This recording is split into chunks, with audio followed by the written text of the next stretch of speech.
Hare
अभय चरणारविंद भक्ति वेदांत स्वामी प्रभुपाद महाराज की इष्टतम संस्थापकाचार्य भक्ति वेदांत स्वामी श्री प्रभुपाद महाराज की श्री श्री जगन्नाथ देव भगवान की श्री जगन्नाथ बलदेव सुभद्रा सुदर्शन की समुदेत गौर भक्त वृंद की पिताय गौर हरितमानंदी।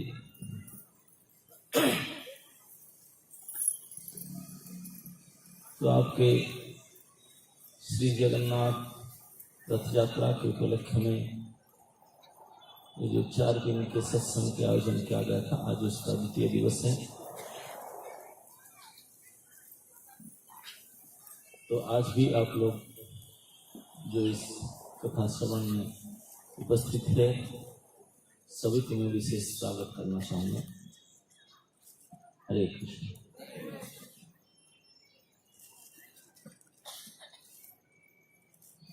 श्री परीक्षित महाराज सुखदेव गोस्वामी से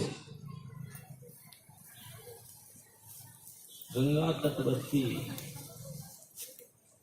शुक्रताल में बैठ करके अपने जीवन का अंतिम हफ्ता में, last week of his life, Bhagavat श्रवण कर रहे हैं। अब तक 5वां स्कंद तक सुखदेव गोस्वामी बोल चुके हैं। 5वें स्कंद का अंतिम अध्याय में श्री शुक जी ने 27 प्रकार नरक की वर्णना की। कर्म की गति किस प्रकार, नरक जातन केवल मनुष्य को मिलता है, पता है ना? 84 लाख प्रकार के जीव हैं, लेकिन उनमें से नरक केवल जाते हैं, जमराज के ऑफिस में केवल जाते हैं मनुष्य लोग, बाकी 80 लाख नहीं जाते हैं, क्योंकि वो उनका कर्म नहीं होता, वो कर्म नहीं करते, कर्म केवल मनुष्य करता है। तो कर्म की परिणाम के बारे में जो कष्ट प्राप्त होता है, तो नरक जातना, उसको जब वर्णन सुने परीक्षित महाराज ने, इतने उनको दुख लगा, क्योंकि वो परम भक्त थे। भक्त होने के नाते उनके हृदय दर्द भरा था, बड़े कोमल था। तो इतने दुखद स्थिति लोगों को भोगना पड़ता है। इसको सुन करके उनके हृदय कातर हो उठा। दुखी होकर उन्होंने पूछे, गुरुजी क्या कोई इसका उपाय नहीं है इस दुख यातना से बचने का? तो सुखदेव गोस्वामी बोले, हे राजन, है, क्योंकि ये पाप का परिणाम है। इसे दुष्कर्म करते हैं, पाप कर्म करते हैं और उसी को भुगतना पड़ता है। अगर उससे बचना चाहते हैं तो उसका निराकरण भी है। बोले कैसे? बोले पाप कर्म का जीवन रहते रहते, मतलब बुढ़ापा होने से पहले, रोगी होने से पहले, मरने से पहले अगर समुचित प्रायश्चित कर दिया जाए, पाप का प्रायश्चित कर दिया जाए, तो फिर कष्ट क्यों भोगना पड़ेगा? प्रायश्चित कर लिया, फिर नरक यातना भोगना नहीं पड़ेगा। अच्छा, ये उपाय ना है। जैसे कोई जानकार व्यक्ति, चतुर व्यक्ति, उनको अगर पता चल जाता है कि मेरे शरीर में बीमारी आ गया है, रोगों का लक्षण को देख लेता है, देख करके और समर्थ डॉक्टर के परामर्श में जाता है, परामर्श लेकर के तुरंत उसको प्रतिकार करता है, चिकित्सा करता है, वो ठीक हो जाता है, फिर बीमारी का जो दुख से बच जाता है। किया जा सकता है अगर उचित पथ्य सेवन करेगा, उचित नियम में रहेगा, तो फिर बच जाएगा उसका स्वभाव से। तो इस प्रकार जब शक्ति सामर्थ्य रहता है तभी इस बात का समुचित प्रायश्चित कर लेना चाहिए। तो प्रायश्चित विधि बोले कैसे? कर्म कांड में अनेक प्रकार के प्रायश्चित विधि बताया गया, उनको बताए। तो परीक्षित महाराज पूछे, गुरुजी प्रायश्चित करने के बाद में नरक यातना तो नहीं मिलेगा, इस बार फिर शरीर तो मिलेगा ना? तो मिलेगा, क्योंकि आत्मा तो नित्य है। जैसे हम लोग पोशाक पहनते हैं, एक ही पोशाक जीवन भर थोड़ी पहनते हैं, कितनी बार पुराना फट जाता है, फिर बदलते हैं, फिर बदलते हैं। तो ऐसे ही शरीर तो पोशाक है आत्मा का, और जो पुराना फट जाता है फिर चेंज करके नया पहनते हैं। बासान से जीर्णानि जथा विहाय, भगवान कहते हैं बास है तो कपड़ा है, पुराना फट जाता फिर नया लाते हैं। ऐसे शरीर तो मिलेगा। बोला उस शरीर में भी फिर पाप मुलन नहीं, पाप तो करेगा, इस शरीर का प्रायश्चित कर दिया दूसरे। बोले क्यों प्रायश्चित कर दिया? फिर भी बोले प्रायश्चित कर दिया, जो किया था उसको कॉन्ट्रैक्ट किया, लेकिन फिर नहीं करेगा ना, तो फिर तो मतलब क्या हो? फिर तो कोई मूल्य नहीं हुआ इस प्रायश्चित का, तो बेकार है। बोले क्यों? सुखदेव गोस्वामी अपने शिष्य परीक्षित का परीक्षा ले रहे थे। परीक्षित महाराज इस प्रायश्चित विधान को सुन करके पसंद सुखी नहीं है। बोले ना, ये तो मुझे पसंद। बोले क्यों? बोले कुंजर सुलचवत, बोले हाथी जैसे स्नान करता है, खूब अपने शून्य से पानी ला करके स्प्रे करके साफ करता है अपने शरीर को, और फिर ऊपर आटता भर धूल डाल देता। बोले वो तो फिर जैसे करना, फिर मतलब क्या रहा? अब हफ्ता भर हम पाप करेंगे, संडे के दिन मंदिर में जाकर के ठाकुर जी, और वीकेंड में जो आया हूँ जो सब पाप को मिटा दीजिए, और फिर नया काम शुरू करूँगा। बोले इसमें से कुछ? बोले हाँ वो तो ऐसा ही। बोले ना, इसका तो मूल्य नहीं, मुझे कुछ ऐसे उपाय बताइए ताकि फिर पाप ना करे।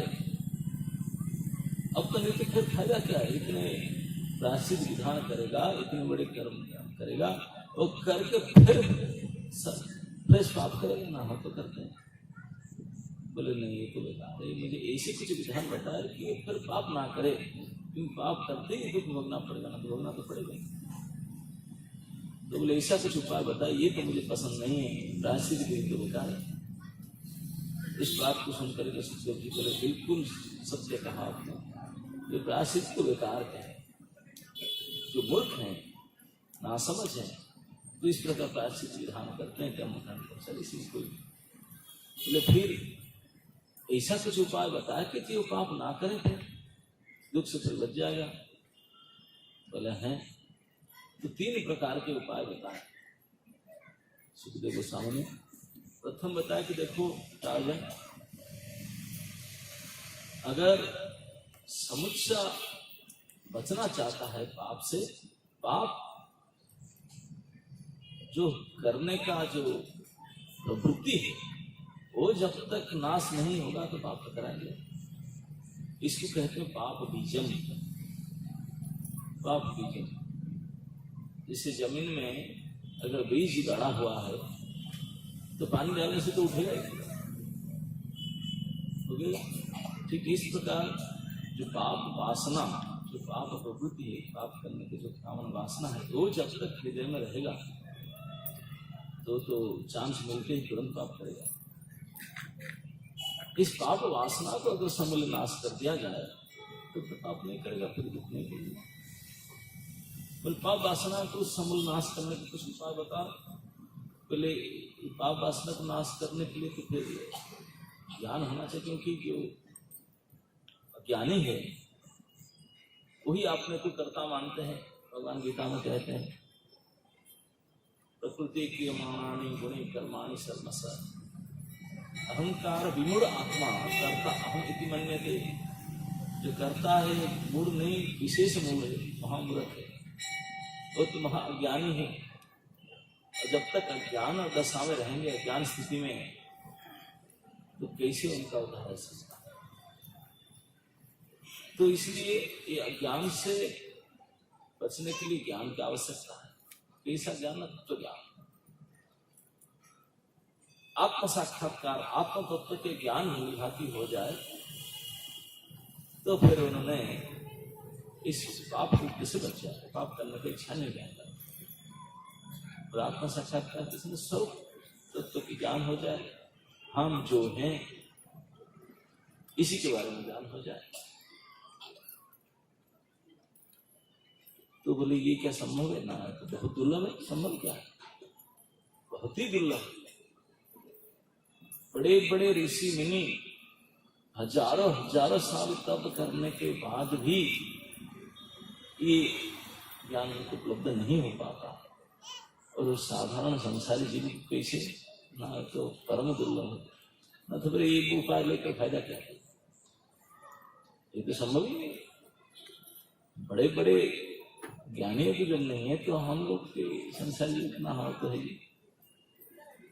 आत्म तत्व के ज्ञान पाना तो बड़े दुर्लभ बात है, जिसकी बात तो नहीं हो सकता। तो फिर ये उपाय मेडिसिन लेकर फायदा कहीं मिलेगा ही नहीं। ऐसी मेडिसिन बताओ जो हम कर ही नहीं सकते, तो फायदा क्या है? जैसे कोई बहुत गरीब दरिद्र व्यक्ति है, बीमार है, और वैद्य के पास गया, वैद्य ने बताया देखो इस बीमारी के अगर निराकरण चाहते हो तो स्वर्ण भस्म को मलाई में डाल करके उसको सेवन करो, ठीक है। अरे हम इसी दरिद्र है, सूखा रोटी नहीं मिलता और मलाई में स्वर्ण भस्म डालकर सुना देखे नहीं मिलता। तो जो हो ही नहीं सकता समूह, उसको बता के फायदा क्या? संसारी जीव के लिए आत्म साक्षात्कार ज्ञान परम दुर्लभ हो ही नहीं सकता। तो नहीं, और कुछ उपाय है? बोला अच्छा ये उपाय नहीं, कि दूसरी उपाय चाहते हैं तो ज्ञान के द्वारा तो पाप वासना नाश हो सकता है। दूसरे अगर चाहते हैं, दूसरी उपाय है। हाँ, दूसरी उपाय है क्या?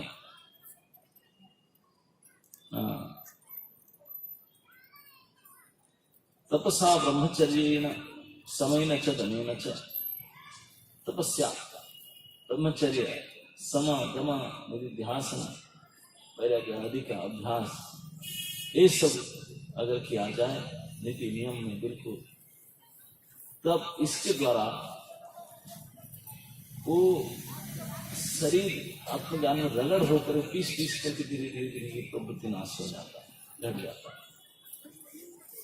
तो इस प्रकार बहुत लंबा समय तक ये अभ्यास करना पड़ेगा, तपस्या करना पड़ेगा, ब्रह्मचर्य आदि पालन करना पड़ेगा, समा दमा तपस्या तितिक्षा आदि करना पड़ेगा।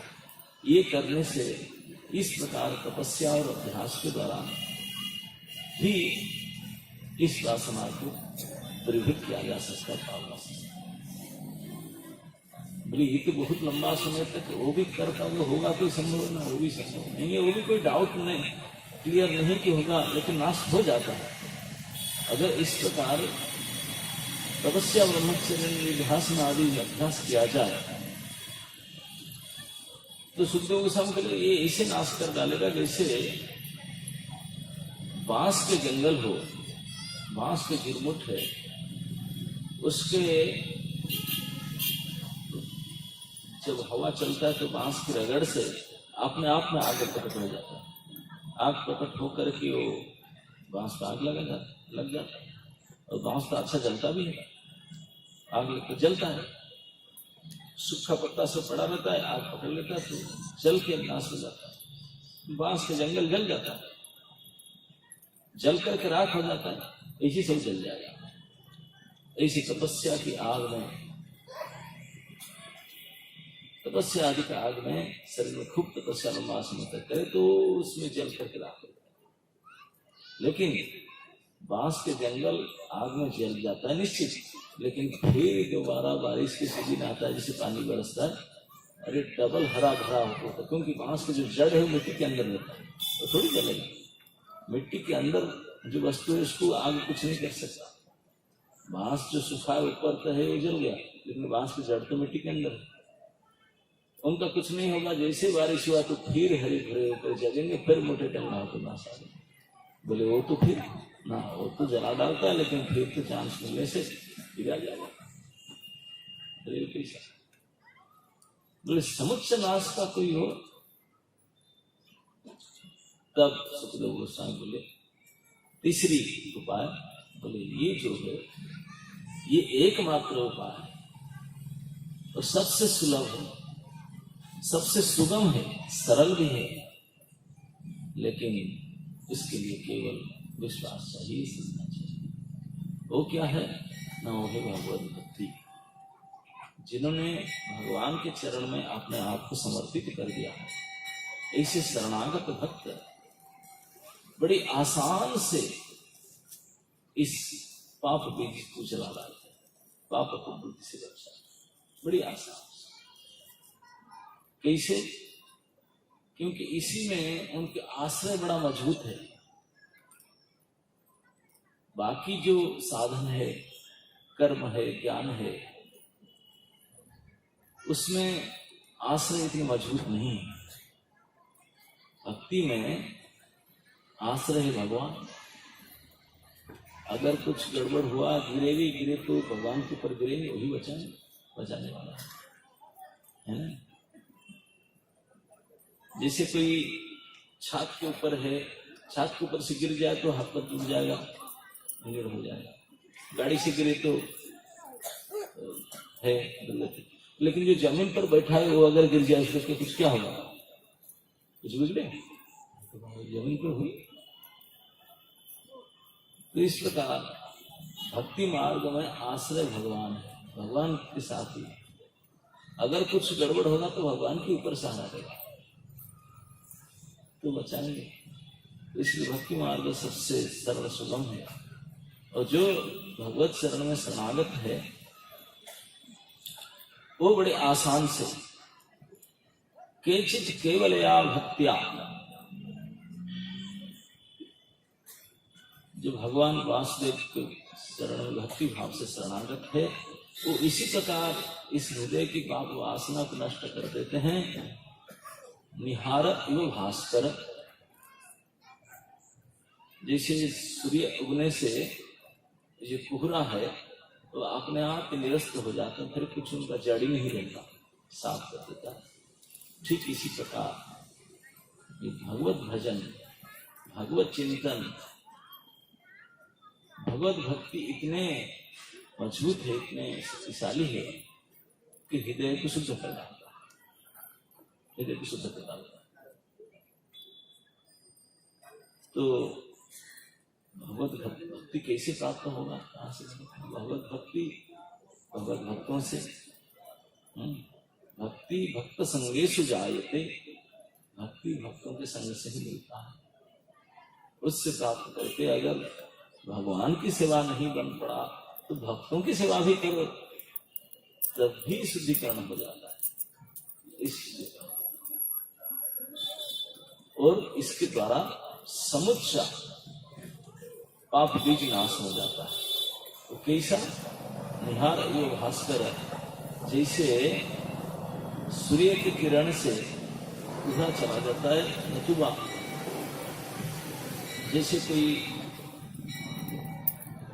बीज हम उगते हैं, डालते हैं जमीन पर और पानी बरसने से उगता है, लेकिन ये बीज को थोड़ा भूंज दो कढ़ाई में डाल करके, भूंजने के बाद फिर इसको जमीन में बो, और बोने के बाद कितनी भी पानी डाले उगेगा, भून चुका उनका और उगने का शक्ति नाश हो चुका।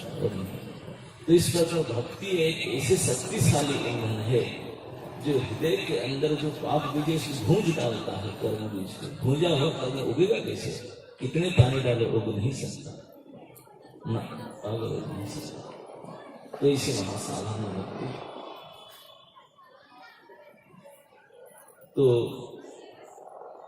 परीक्षित महाराज सुनकर के प्रसन्न हुए कि ये बात बात है, लेकिन गुरु जी आप जो बता रहे हैं कि इतने सरल भक्ति के साधन के द्वारा बिल्कुल कर्मबीज नाश हो जाता है, समझ से पापी अपने हृदय से पाप निर्मूल कर देता है, तुरंत मुक्त हो जाता है। मुझे भरोसा है सच में कोई ऐसा अनुष्ठान है, कोई एविडेंस है आपके पास, कोई प्रमाण है, कोई ऐसा कभी हुआ है ना? आप उसे करते हैं वो प्लेस कैसे कोई आशा करें कुछ ऐसे कुछ हेट हो सकता, तो उनको एविडेंस देने के लिए ब्रह्मर्षि सुखदेव ने एक उदाहरण बोलते हैं, बोलते हे राजन, ये अति प्राचीन कथा है,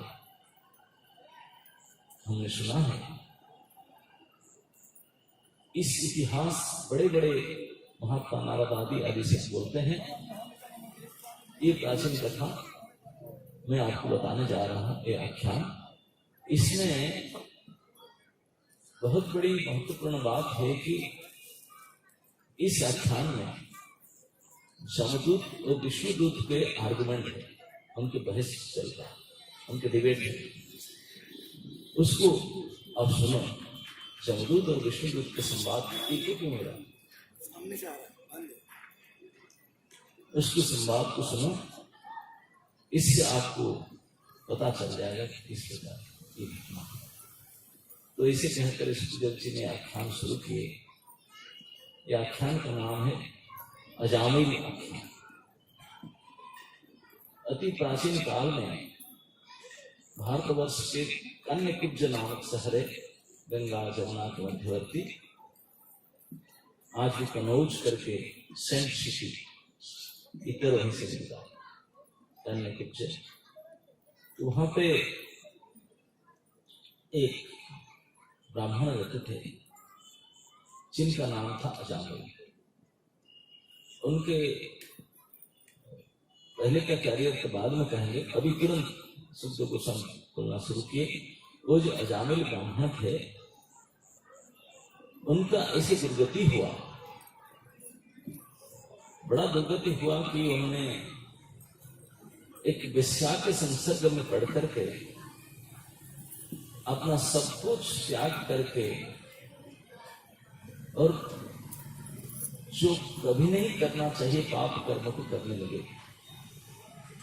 नित्यानंद है कर्म, चोरी, द्वाचरी, ठगी, नाना प्रकार के जो जो संभव हो सके पापाचार सब निडर होकर करने लगे। इसीलिए करने लगे क्योंकि वो जो वेश्या थी उनके कुटुंब को चलाने के लिए, उनको खुश करने के लिए अनेक अनेक प्रकार के पाप करने में लिप्त रहे, उनको खुश करने के लिए और कुटुंब भरण करने के लिए। और उन वेश्या के गर्भ से उन्होंने एक एक करके 10 पुत्र उत्पन्न किए, कि मेरे परिवार में 10 लोग हैं। अब उनको मेंटल भरण पोषण करने के लिए और कोई उपाय नहीं था, तो नाना प्रकार के पापाचार करते थे। ऐसे पाप क्रिया करते करते अपने पापी कर्म के द्वारा इस वेश्या के परिवार को भरण पोषण करते करते उनका जीवन बीतने लगा। देखते देखते देखते उनका जीवन का सारे वयस लगभग चला गया। 88 साल उम्र के हो गए। 28 साल उम्र में अब तो इतने वृद्धत्व को प्राप्त कर चुके थे। अब उनका अंतिम जो बेटा हुआ था, 10वां बेटा, जिनका नाम नारायण रखे थे उन्होंने, तो उनके प्रति आसक्त थे, छोटे बेटे के प्रति। वृद्ध हो चुके थे तो अब बाहर चल के नहीं जा पा रहे थे, खटिया में पड़ चुके थे, बेड से ऊपर सलप नहीं थे, बेड में पड़े पड़े अपने दुष्कर्म की चिंता करते थे। तो इस समय में एक दिन उनको एक अवस्था में मृत्यु का नजदीक आने लगा और चलकर के बाथरूम में ठीक से नहीं जा पाते थे। बेड में पड़े पड़े मलमूत्र आदि त्याग करना और इसी दुरावस्था उनका हो चुका था। और उनका पत्नी बेटे उनको कोई ध्यान भी नहीं देते थे। इस दुरावस्था से बड़े दुख पाते थे। तो एक दिन हठात उन्होंने देखे कि उनके सामने 3 बड़े भयानक दूध खड़े थे। इनके मुंह इतने विकराल था, इस प्रकार उनके शरीर के गठन था, उसको देख करके घबरा गए। बेड में पट्टी पेशाब हो गया उनका, इतने डर गए उन्होंने, क्योंकि वो कौन थे? जमराज के दूत थे, जमदूत थे। आप और हम अभी देखे नहीं। इसमें वर्णन आए, इतने भयानक विकराल रूप था उनका, जमराज के दूतों का। उनको देख करके इतने डर गए, घबरा करके डर के मारे जिस चीज के प्रति आसक्त उनके नाम चिल्लाते, उनके छोटे बेटे जिनके प्रति बड़े आसक्त थे, जिनका नाम नारायण था, वो खेल रहा था थोड़ी दूर में, तो उनको बुलाने लगे। विकल होकर के डर के मारे चित्कार करके बोलने लगे, नारायण आए, नारायण आओ बेटा। नारायण को बुलाने लगे। भय के मारे नारायण को जब पुकारे, नारायण का आया नहीं। छोटा बेटा क्या आएगा, बड़े बड़े बेटे कभी नहीं आते, बोले भाव मत दे उनको, लेके करते हैं ऐसा। शंकराचार्य कहते हैं, जावत वित्त उपार्जन क्षम, जब तक धन उपार्जन करने के लिए क्षमता शरीर में रहता है, तब तक घर परिवार में बीवी बच्चे सब बढ़िया अच्छा पढ़ते मानते, सबको समान करते हैं। जिस दिन से धन उपार्जन करने का क्षमता खत्म हो गया, नो इनकम सोर्स, उसी दिन से ट्रीटमेंट बदल जाएगा। सारे आपको गोली वाली जो इसके सारे बदल जाए।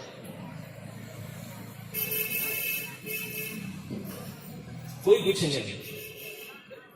तो ऐसे हाल था, क्योंकि बहुत अन्य पाप कर उनके तो पैसा आता था, तो पूछते थे। अभी वो बेड रेडिंग होगा, कोई नहीं पूछता, कोई नहीं पूछता।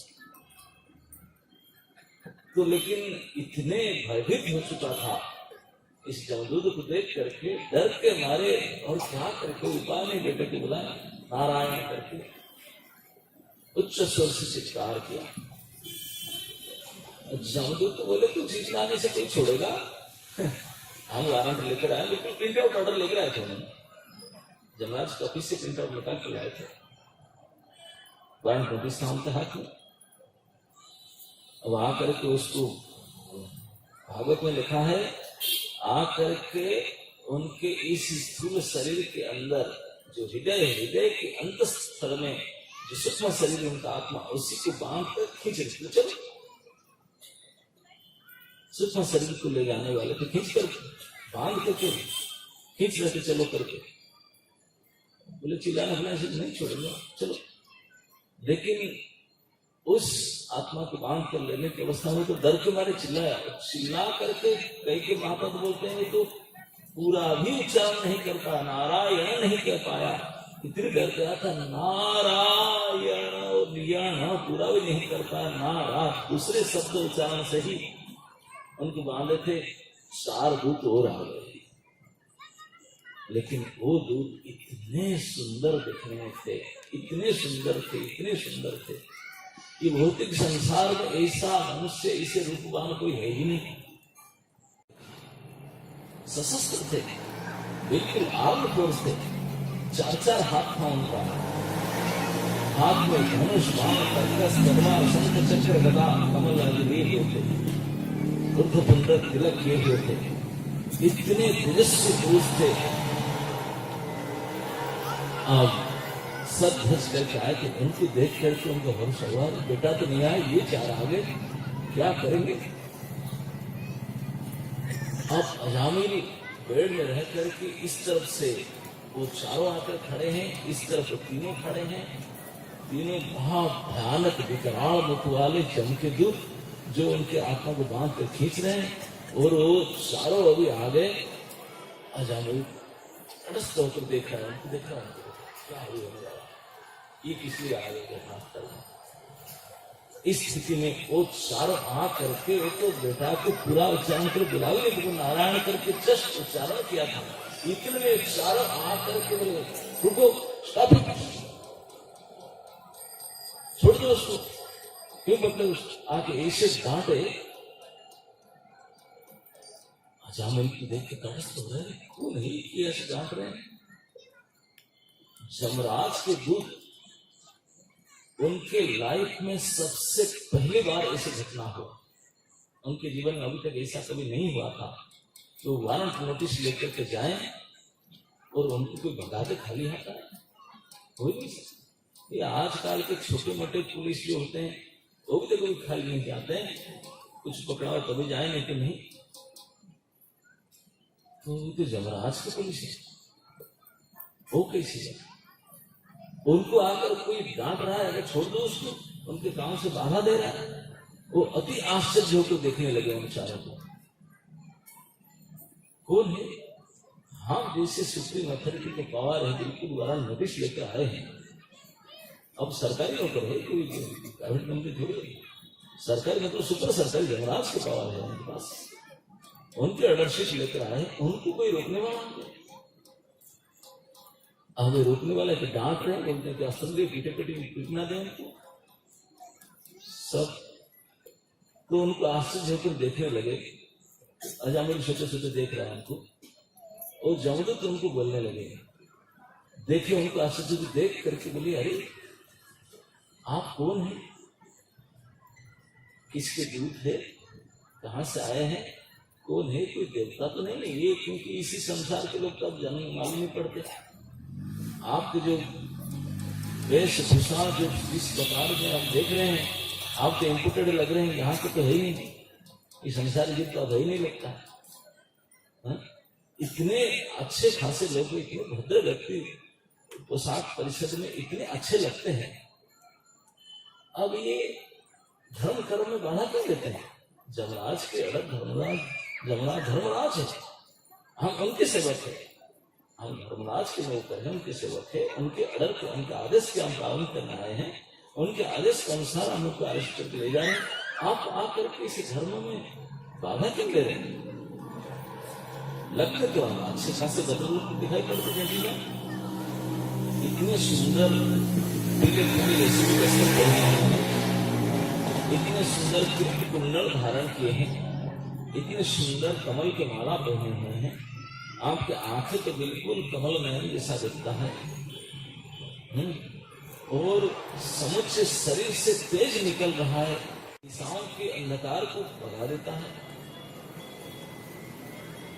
और इतने सुंदर लंबे लंबे 4 भुजे हैं, अस्त्र शस्त्र धारण किए, इतने सुंदर लगते हैं कि कोई संसार में ऐसे प्राणी है ही नहीं आपके जैसा शरीर, इतने सुधाम, इतने सुंदर, इतने तेजस्वी पुरुष आप है। लेकिन हम अपना नियम, अपना काम कर रहे हैं, हम कोई गलती नहीं कर रहे हैं, हमारे पास ऑर्डरशिप प्रिंट आउट है, हम अपने मालिक का आदेश पालन करने के लिए आए हैं, और बाकायदा धर्म की सेवा की धर्म रक्षा करने के लिए हमें काम करने आए हैं। आप इस धर्म को रोकते क्यों आकर के? धर्माचारण में बाधा क्यों दे रहे हैं? ये कैसे आश्चर्य है? इस आश्चर्य को उनको पूछने लगे कि भले आदमी इसे क्यों करते हैं? उनके आश्चर्य की सीमा नहीं था। ये कौन है भाई हमको रोक रहे हैं करके? जमदूत ने पूछे और विष्णुदूत ने आंसू हंस रहे थे, बोले देखो अजामिल देखो। विष्णुदूत आश्चर्य हंस रहे, बोले देखो अरे ये हो क्या गया जमाना है? ये बोलते हैं कि हम धर्मराज के दूत है, धर्म पालक है, और सरासर अधर्म कर रहे हैं। कैसे अधर्म कर रहे? छोड़ो उसको, ये आपके दंड के भागी नहीं, कैसे दंड दे सकता है? छोड़ो उसको। ऐसे डांटने लगे उनको तो वो तो डर के मारे छोड़ दिए। उनके रस्सी से बांध तो खोल दिए, छोड़ दिए खड़े हुए बिहारी तो गजब कर दिए। पहली बार हमें कैरेट में से देखते हैं, हमको डांट करके हमारे काम बंद करवा दिए, अरेस्ट करके आके हाथ को खोल दिए। आश्चर्य होकर के जब उनको देखते रहे तो जो चारों आए थे विष्णु लोक से, वो पूछने लगे बोले अरे मूर्खों, आपने आपके आईडी प्रूफ दिखा रहे हो, आईडी प्रूफ दिखा रहे थे, देखो पक्का है जमराज की। बोले आपने आईडी भी दिखा रहे कि आप जमराज के दूत हो, उनके सेवक हो। हमको तो डाउट है, ये डुप्लीकेट आईडी लिख रहा है मुझे लगता है। बोले कैसे? बोले अगर सही आपके धर्मराज के दूत हो, धर्म की सेवक हो, तो हमको विश्वास दिलाने के लिए आप बताओ, धर्म और अधर्म का लक्षण बताओ। उनको इंटरव्यू लेने लगे। बोले मैं इंटरव्यू फेस कर लूंगा, ऐसे थोड़ी अब आईडी दिखाने से मान जाए, काम गड़बड़ कर रहे।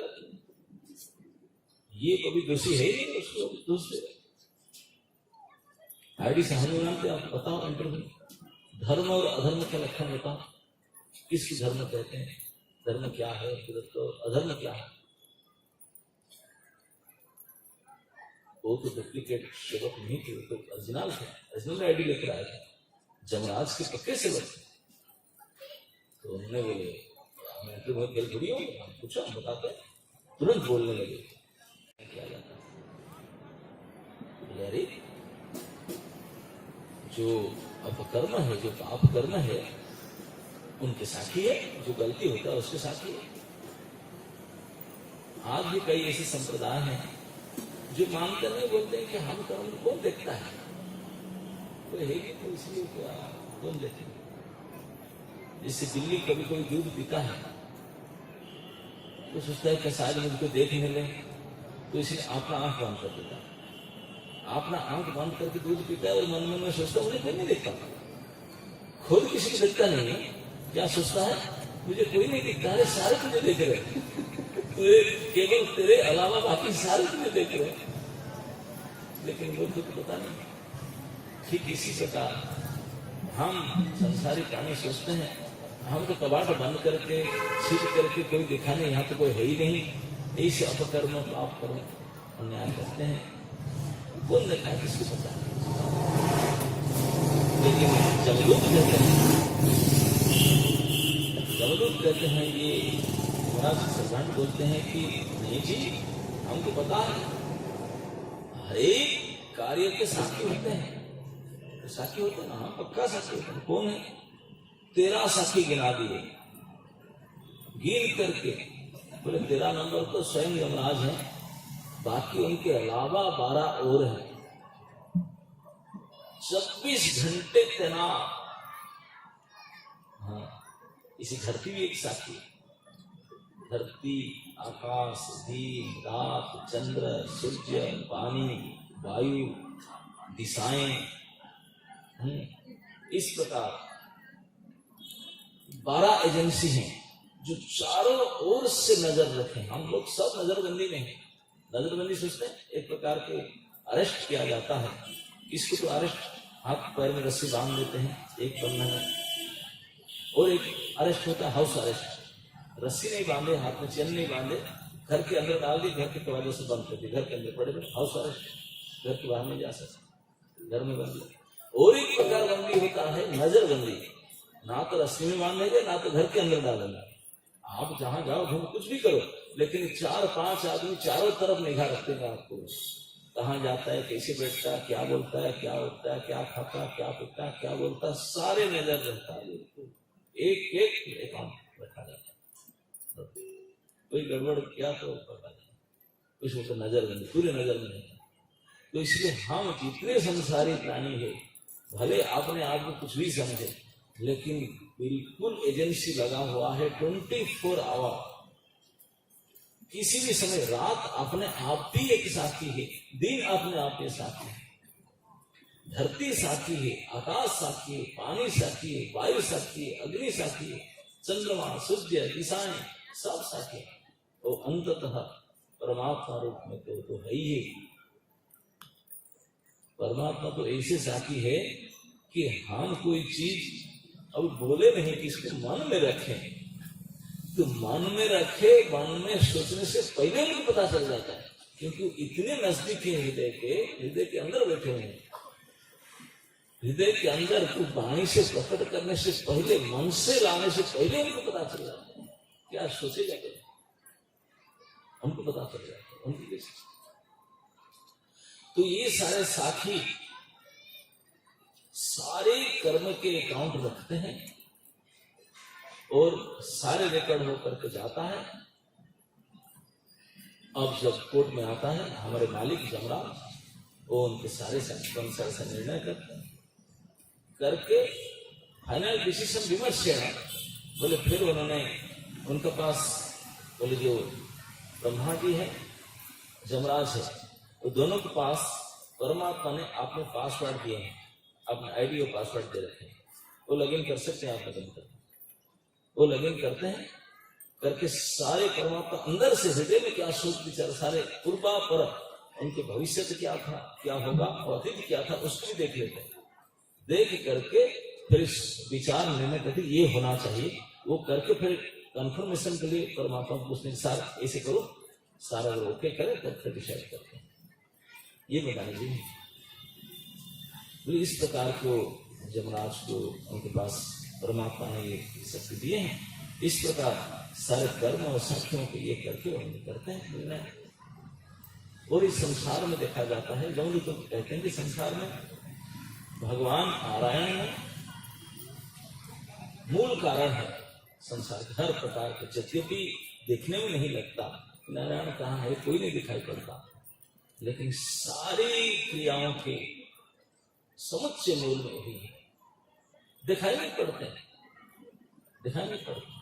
भगवान स्वयं गीता में कहते हैं ये बात, मयातमिदं सर्वं जगत वस्तुमूर्तिना मत्त परतरं नान्यत् किंचिदस्ति धनंजय मयि सर्वं इदं प्रोतं सूत्रे मणिगणाय। बोलते मैं सारे संसार में, चर अचर समस्त संसार में ऐसे उत्प्रेत हूं, जैसे कैसे उदाहरण देते हैं, सूत्रे मणिगणाय। मणि मतलब एक माला है, माला से लगता माला देखो, कोई एक माला मणि की माला है कि मुक्ता की माला हो, जो माला अब देखते हैं, माला में जो मोती है वही दिखाई पड़ता है, मन का दिखाई पड़ता है पूरा जितने हैं, लेकिन ये मन का साइज में एक के ऊपर एक के नीचे एक के ऊपर ऐसे सब रखे हैं, कैसे रखते हैं, ये जो जिसके लिए टिके हैं वो दिखाई नहीं पड़ता। वो क्या कारण है? एक धागा है, बोलते सूत्र, भगवान कहते सूत्र मणिगणाय, एक धागा है, इस समस्त 108 मन का के अंदर अंदर वही है, एक धागा ऊपर एक साथ मन के टिका हुआ है।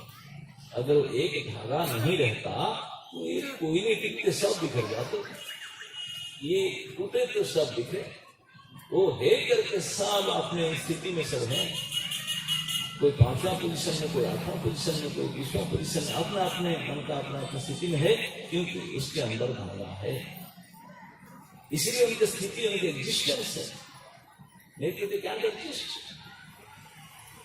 तो इसी प्रकार मैं हूं इस चराचर जगत में, जिसे धागा दिखाई नहीं पड़ता, देखने के लिए तो मन का दिखता है, ठीक इसी प्रकार मैं नहीं दिखाई पड़ता, संसार दिखाई पड़ता, लेकिन उसके बीच में मैं हूं, इसलिए संसार दिखता। जिसे मन के अंदर धारा चित्र नहीं बना। और भगवान ने बोलते हैं कैसे स्वयं को वो डायरेक्ट कुछ नहीं करते हैं, संसार की रचना करके गुण को डाल दिए उसके अंदर, प्रकृति को डाल दिए, प्रकृति अपना काम करेगी। प्रकृति कैसा गुण स्वरूप, 3 गुण है प्रकृति के, सत्य रज और तम। 3 गुण के अंदर सारे संसार नाच रहे। इसी प्रकार 3 प्रकार के 3 कोटि के लोग दिखाई पड़ते हैं संसार में। ये गुण के अनुसार कुछ तो होते हैं पुण्यात्मा, कुछ होते हैं पापात्मा, कुछ होते हैं पाप और पुण्य दोनों मिल करके, पाप पुण्यात्मा मिक्स मिल।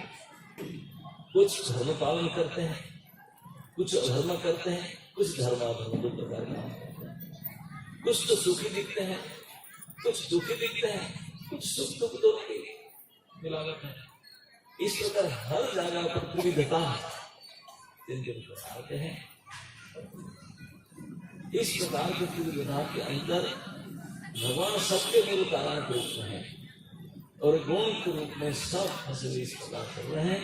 लेकिन सबसे परे भगवान आपने मनुष्य खींच करके रखे हैं और जमराज को आपने दायित्व दे करके उनकी शक्ति दे रखे हैं। उन्होंने सारे प्राणियों के आगत भविष्य वर्तमान को जान करके इच्छानुरूप उनके सजा, उनके विचार निर्णय करके उनको क्या भविष्य से क्या होना चाहिए, किस प्रकार के शुद्धिकरण होना चाहिए, सारे व्यवस्थाओं करते हैं। ये उनका व्यवस्था है। तो इसलिए इस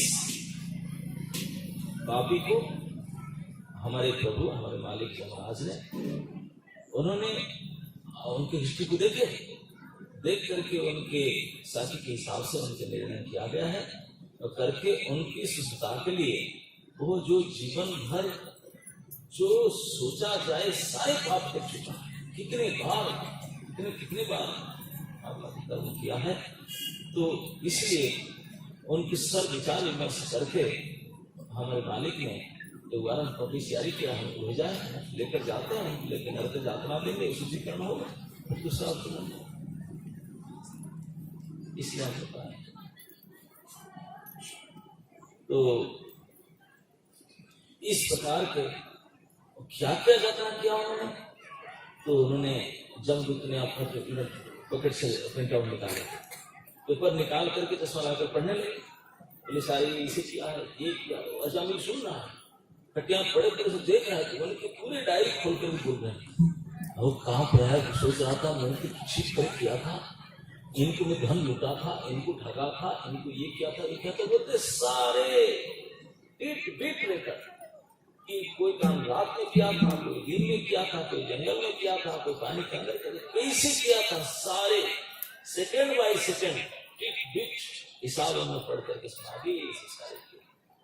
अब बताओ, आप और हम होते, हमारा सामने कोई व्यक्ति जिसको हम जानते ही नहीं, बड़े खतरनाक आए, वो आकर के आपने पकड़ से पर्चा निकाल करके आपने जन्म से लेकर अभी तक सारे डायरी खोल करके हूबहू पढ़ के सुनाए, तो आपको कैसे लगेगा?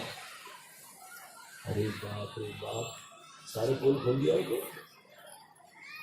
हाँ, और तो हम तो उनकी बुला रहे हैं,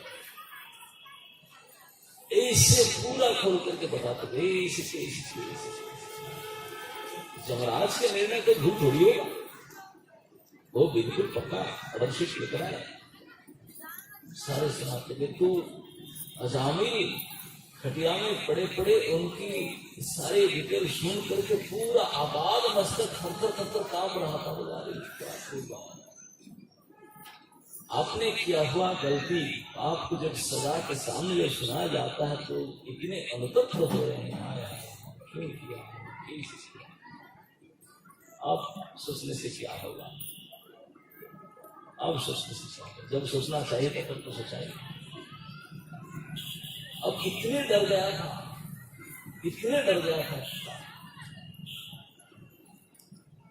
तो इस अवस्था में वो विष्णु दूत को बता रहे थे, इसी कारण हमने किए। तो बोले कि नहीं, उन्होंने फिर भी अभी दोषी नहीं। बोले दोषी नहीं, हम मानते इतने सारे करके अगर प्रायश्चित कर दिया होगा तो मानते दोष नहीं, लेकिन प्रायश्चित करके भी नहीं किया, अभी तक भी नहीं किया। अभी मरने का नौबत आ गया, अभी तक प्रायश्चित नहीं किया उन्होंने, कोई प्रायश्चित का विधान नहीं किया। ऐसा कह करके कहते हैं कि हे निष्पाप लोग, क्योंकि जब तुमको बोलते हैं आपको देखने से इतने सुंदर लगते हैं, हमको लगता है कि निश्चित और जीवन में कोई पाप नहीं किया है, क्योंकि विष्णु संसार में तो है ही। आपको भय से पोशाक स्वभाव से लगता है, आपके चमक से तेज से लगता है कि आप जीवन में कोई पाप किए ही नहीं, पाप के जानते ही नहीं। लेकिन आप उसके जामिल के केस में आ गए, उनके घर में लगता है आप उसके बारे में तो पता होगा, उसको जानता होगा, उसका हिस्ट्री पता होगा कि नहीं। हम बता देते हैं, सुनिए। जन्म से तो अति कुलीन ब्राह्मण था, बड़े श्रेष्ठ कुल था उसका, अति उच्च कुल के ब्राह्मण परिवार का था, और देश की स्थान भी इसे गंगा जमुना के मध्यवर्ती कनौज शहर था, पवित्र शहर था। और इसमें ब्राह्मण कुल में उत्पन्न हुआ था, और बचपन से इतने तपस्या त्याग ब्रह्मचारी सम दम आदि पालन किया था। अग्निहोत्र गुरु सबकी पूजा करना, किसी का दोष देखना तो मन में था ही नहीं, पाप कृत्य कभी नहीं किया था, शास्त्र आदि अध्ययन किया था, सब कुछ ठीक था, अति सुआचरण सदाचारी था। और गृहस्थ था, घर में एक युवती पत्नी उनकी थी, शादी किया था कोई कुलीन ब्राह्मण युवती को। उनके पिताजी भी बड़े सदाचारी थे, सारे ब्राह्मण के सत्कर्म पालन करते हुए, घर में धर्मानुसार रहते हुए, उन्होंने पिता के आदेश से एक बार उन्होंने जंगल में गया था कुछ यज्ञ सामग्री लाने के लिए, समिधा फूल आदि से लाने के लिए जंगल से लाना होता है। आजकल आप मार्केट से लाते हैं, तो मार्केट में जंगल से लाते हैं। तो गया था, और आते समय में उन्होंने कुछ ऐसे दृश्य देखा, पहले तो सुना, कुछ ऐसे कुछ शब्द सुना, फिर थोड़ा इधर देखा तो देख लिया, नजर में पड़ गया कुछ ऐसे विवक्ष दृश्य। क्या दृश्य था कि ये पापी कामुक सूत्र ने, महाकामी पुरुष सूत्र कामी ने एक कामी स्त्री जो शराब पी हुई थी, बिल्कुल कामोन्मत्त होकर के और इस प्रकार से वो दोनों जो मिल रहे थे और अपने आप को भोगने के लिए नाना प्रकार की चेष्टा उपाय से कर रहे थे, इस प्रकार के दृश्य को उन्होंने देख लिया। यद्यपि उन्होंने यज्ञ की समिधा फूल फल आदि से लेकर आ रहा था यज्ञ के लिए, पूजा के लिए, लेकिन हठात उन्होंने नजर पड़ा और देख लिया। एक दृश्य देखने के बाद उनके इसी प्रकार से कथन वर्षा चेष्टा को सुनने देखने के बाद में बस उनका मन फंस गया उसमें। मन इस तरह उसमें फंसा कि उन्हें घर तो आया, लेकिन घर आते समय में हर पल वही सोच रहा था उनके बारे में। तो कैसा सोचते सोचते आया, मन तो उसका हुक हो गया। अब आकर के धीरे धीरे काम रूपी पिशाच ने उस वेश्या को नित्य बनाकर उनको ग्रस लिया। उस वेश्या का चिंतन मनन इतने ज्यादा हुआ कि आपने घर का जो यज्ञ पूजा आदि के कार्य छोड़ दिया, अपने पिताजी के धन को लेकर के उन वेश्या को खुश करने के लिए उनके लिए सुंदर सुंदर साड़ी गहना उनको लाकर देने लगा उस शिक्षाचारिणी को। और धीरे धीरे आपने विवाहिता कुलीन ब्राह्मणी जीवती पत्नी को त्याग दिया, अपने पिता माता को त्याग दिया, सब घर से निकाल करके घर की संपत्ति बेच कर देते उनके घर में रहने लगा। वैसे के लिए घर बनाया और उनके साथ रहने लगा और उनको खुश करने के लिए इस स्वेच्छाचारी वैसे खुश करने के लिए जावतीय कृत्य करने लगा। कोई पाप कर्म को पीछे हटा नहीं, दगा नहीं करने के लिए उद्योगी होकर करने लगा। ऐसे करते करते एक के बाद दूसरे करके 10 बेटा उत्पन्न किया। अंततः आज इसका दशा है। तो इसलिए ये पूर्ण दोषी है, महापापी है। तो उनको हम बांध के ले जाते हैं यमुना की कोर्ट में। आप क्यों हम पीछे रोकते हैं? आप क्यों हम? तो इसमें एक बात तो कहते हैं कि यद्यपि उन्होंने जन्म से कुलीन ब्राह्मण था, सदाचारी था, विद्या अध्ययन किया था, शास्त्र अभ्यास किया था, सब कुछ था, समधर्म आदि सब कुछ गुण था उसके अंदर। लेकिन एक बार उन्होंने देख लिया ऐसे गलत सीन और उनके बारे में सुन लिया, उनके साथ तो उसके बचने के लिए खूब प्रयास किया। अपने मन के द्वारा आपने जो शास्त्र पढ़ा था, शास्त्र उपाय के द्वारा जो सुना था, जाना था, सदाचार आदि के द्वारा खूब मन को समझाने लगा, अरे गलत है, पाप है, नहीं करना। लेकिन सारे साइड होकर रह गए, कोई हेल्प नहीं मिला। वो तो पति हो ही गया। कोई सदाचार, कोई शास्त्र ज्ञान, कोई नीति नियम, कुछ भी निष्ठा कुछ काम में नहीं आया। तो महापापी पाप करते फंस गया।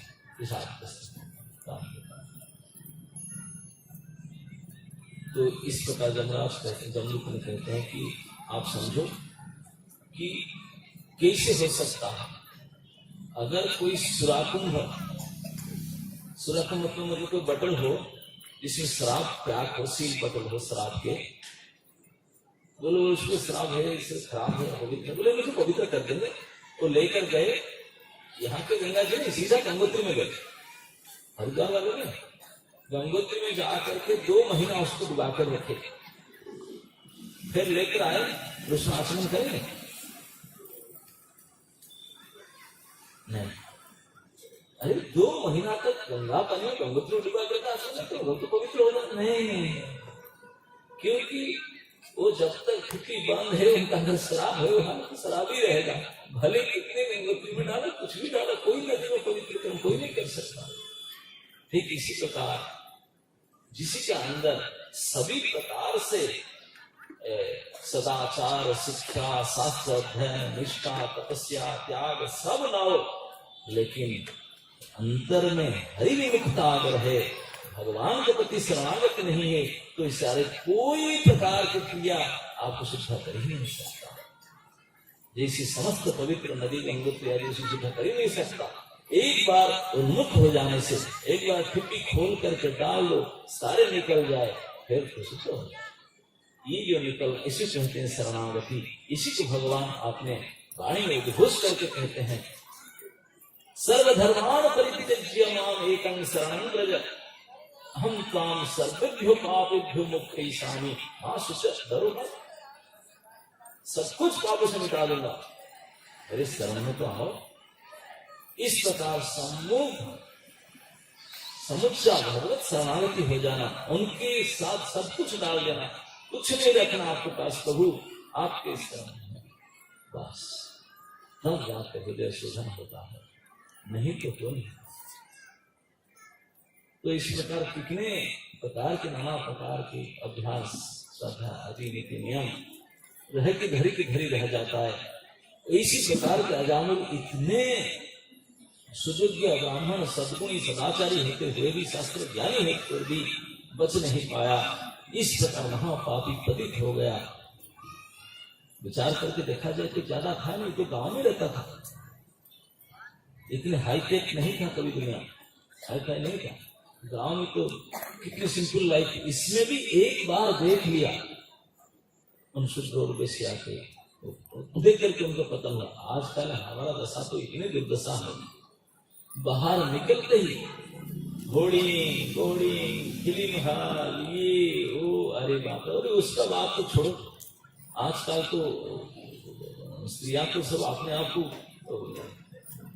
वस्त्र पहनना ही होते हैं कि ठीक है, हम पशु की तरह पशु के साथ कंपटीशन करते हैं।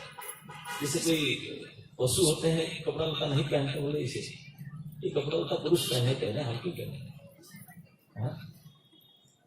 दिन पर दिन स्टाइल निकलता रहता है, कितने कंपटीशन स्टाइल निकलता है, कितने दिन वस्त्र हो सके ये स्टाइल निकलता है। तो अब कैसे बच सके। अरे उसके ऊपर तो आजकल जो फोन और इंटरनेट में इस प्रकार से सुगम रूप से बड़े आसान से आपको अजामिल की तरह काम से ग्रसित करने के लिए ऐसे विशेष हिफाजत करते हैं। अब न चाहते हुए नहीं चाहते हुए फंसे। अर्जुन पूछ रहा है भगवान,